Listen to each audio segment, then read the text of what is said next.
Emily sat on a weathered bench near Central Park's Bethesda fountain, her hands wrapped tightly around a cup of lukewarm coffee.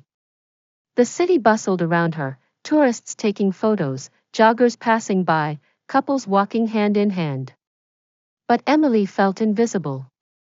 It was Christmas Eve, and for the first time in years, no one was waiting for her.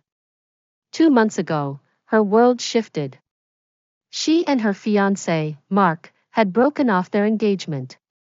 What began as a quiet disagreement about the future turned into a chasm neither could cross. Emily had moved out and into a tiny studio. It still smelled like fresh paint and loneliness. She glanced at the watch Mark had given her on their first anniversary.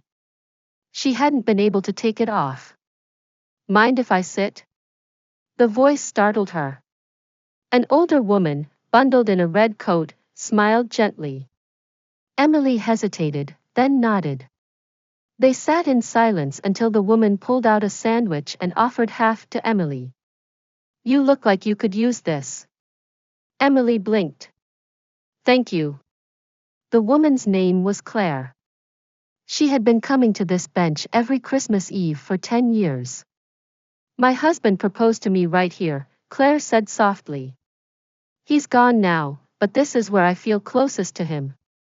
Emily's throat tightened. "Funny, isn't it?" Claire said. "The city keeps moving, no matter what. But we stay frozen in our moments." Emily nodded.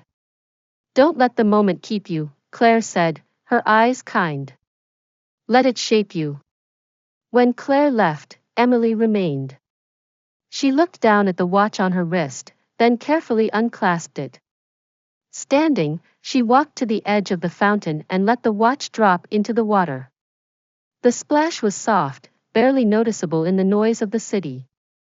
But to Emily, it felt like a door closing, and another opening.